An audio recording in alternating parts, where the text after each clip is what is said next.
Você tem quantos livros de autoria suas que não são biografias?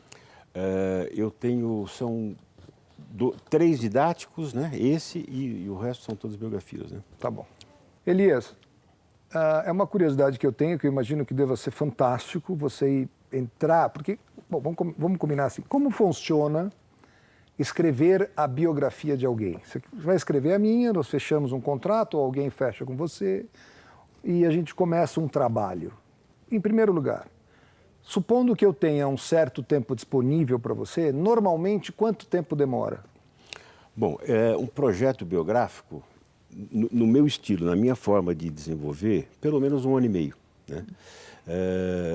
Contando isso já uns 4 meses de editora, porque isso é um trabalho que sai da mão do biógrafo, vai em produção, obviamente que o livro volta para releituras e tal, mas em média 18 meses, né? Entre o início e Tá tal. bom, e o tempo de entrevista varia muito, imagino, Muito, mas vamos em supor, média, o que seria, se eu estivesse fechando com você uma biografia, para que a gente cumpra este prazo, você precisaria de mim o quê? Uma vez por semana, 2 vezes por semana? 100 horas. 100 horas horas de conversa, pelo menos, né? 100 horas, pode ser 10 horas num dia, daqui um mês mais 10 horas, e assim vai. Geralmente, Fabrício, 2 horas. Se não cansa. Senão também é uma coisa fica Também um pouco depende da cansativa. idade da pessoa, depende de um monte de coisa. Tem isso muito. Na verdade, o ritmo não é meu, o ritmo é dela, né? Então, eu já fui assim, fiz um grande empresário no município de São Paulo, na cidade de Suzano, e obviamente, teve um dia que eu cheguei lá, eu percebia que ele estava com tosse, um pouco debilitado. Obviamente, eu não posso ter, né,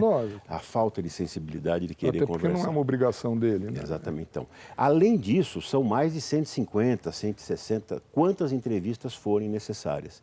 Ou seja, eu levo tudo para casa, né? Sabe? E você já vai escrevendo conforme você vai ouvindo? Não. O primeiro processo é só conversa, só Mas entrevistas. daí, por exemplo, depois que você fechou as entrevistas todas, você tem ali 150 horas gravadas de entrevista.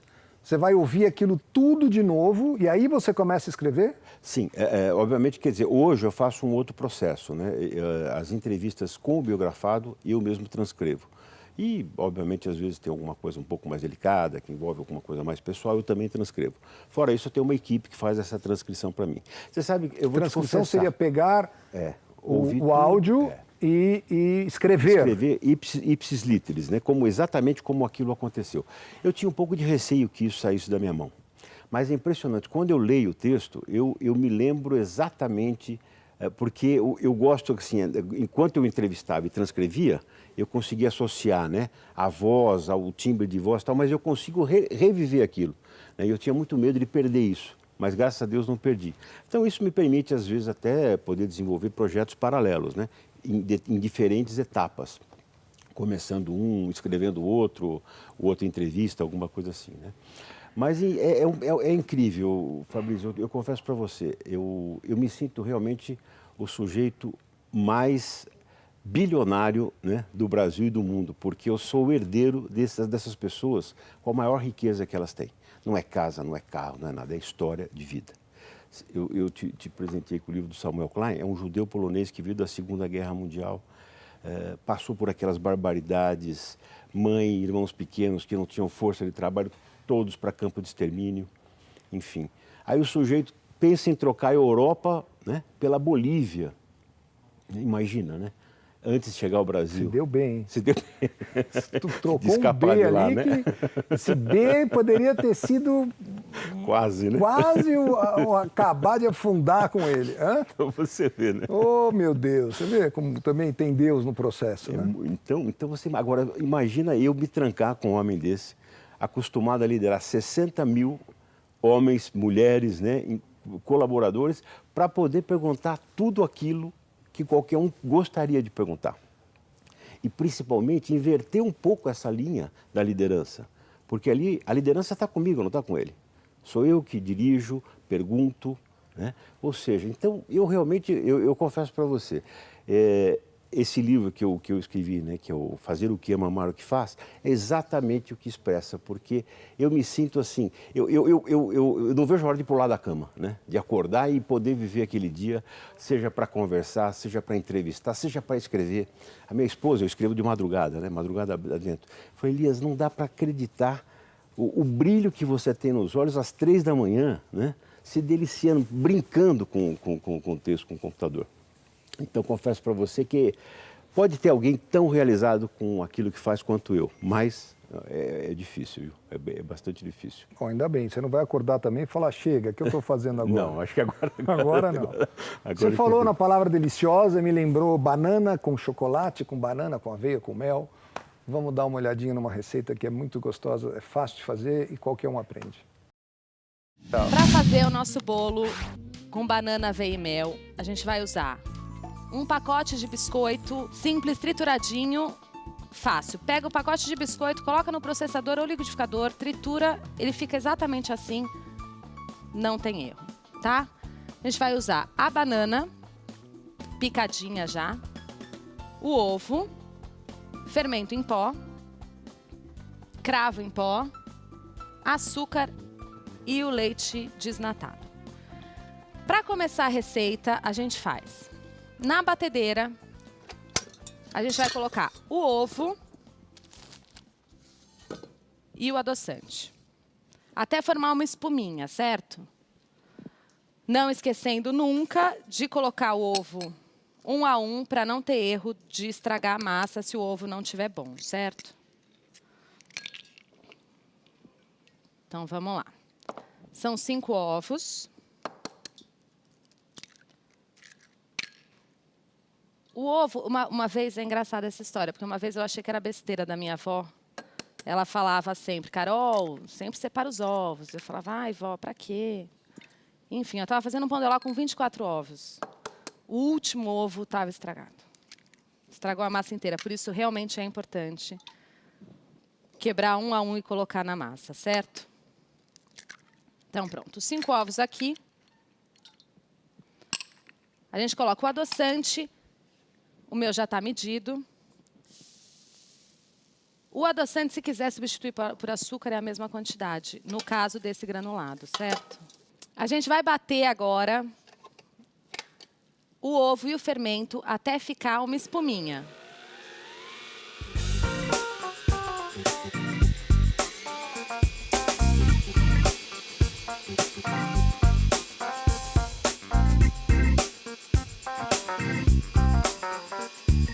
Já formou. Formou a espuminha, tem que formar uma espuma, certo? Formou a espuminha, a gente vai colocar o leite e o cravo. É uma xícara de leite. A gente vai continuar batendo um pouquinho mais aqui. Depois, para misturar o resto dos ingredientes, a gente não bate. Então, o leite desnatado, uma pitadinha do cravo. Cravo, gente, é super forte, então não coloca muito, porque senão você vai estragar a receita, tá? Bate mais um pouquinho.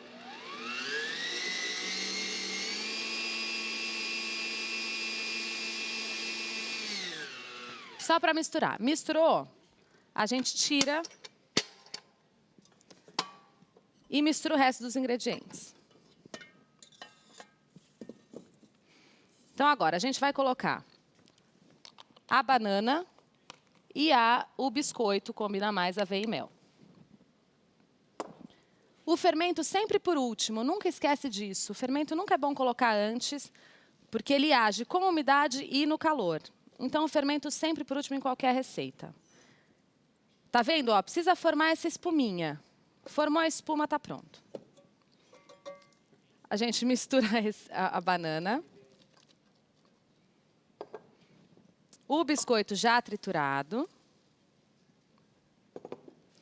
Vamos dar uma misturadinha antes de colocar o fermento, tá? Aqui, ó. Não tem nada mais fácil que isso.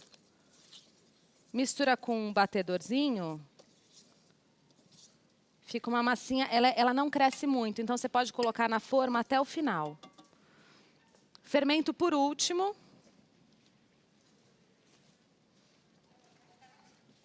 Colocou o fermento, mistura mais um pouco.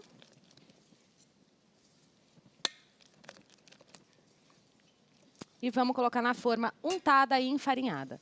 Nunca esqueça de colocar no forno pré-aquecido. O forno sempre tem que estar pré-aquecido há pelo menos 20 minutos antes de... Então, assim, a hora que você começa a receita, já liga o forno, começa a fazer, e aí não tem erro, certo?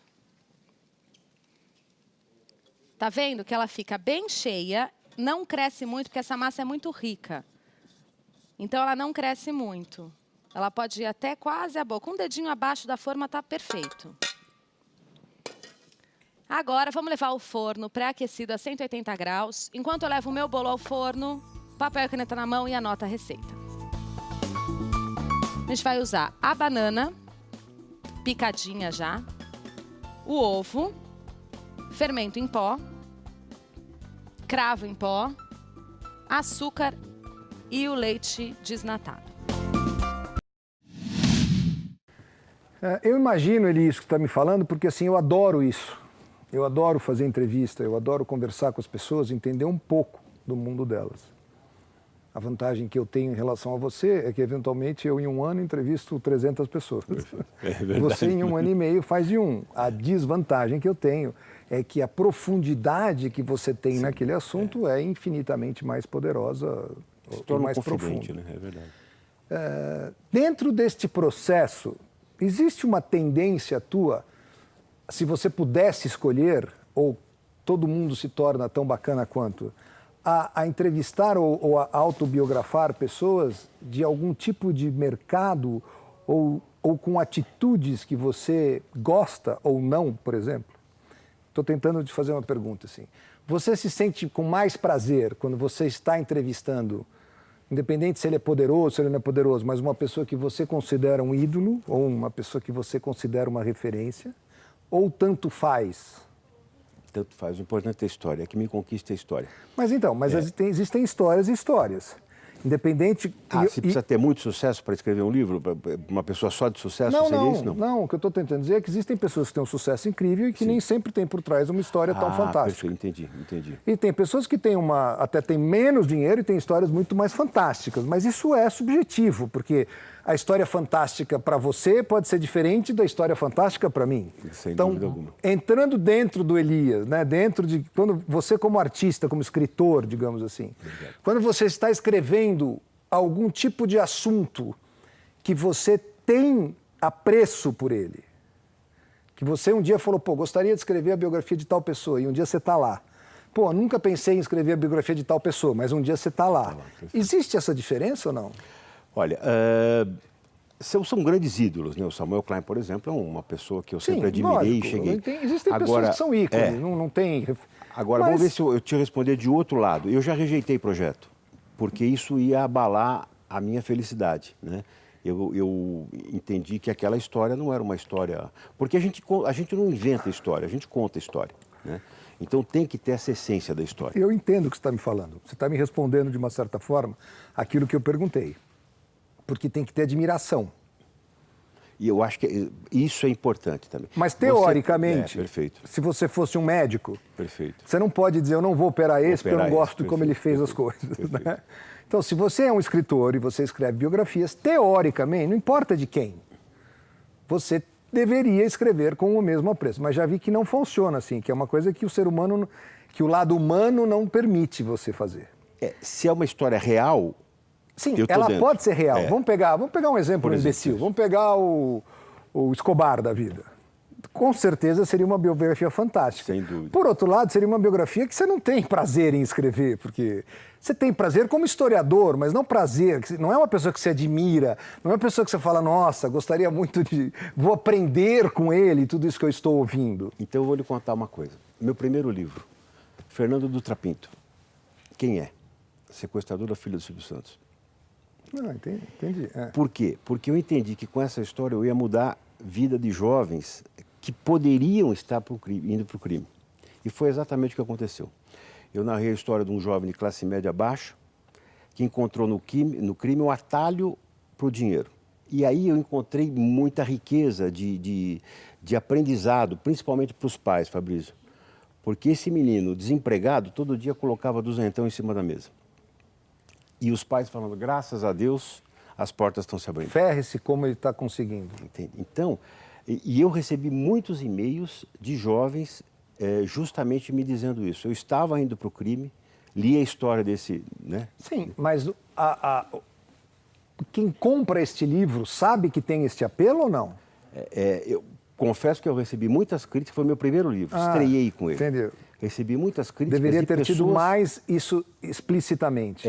que nem se deram ao luxo de abrir o livro. né? Porque é uma Pra pessoa saber que... qual é a eu quero mensagem. saber? O que eu quero saber da vida desse imbecil? Não foi nada oportunista, porque senão eu teria lançado o livro no falecimento dele.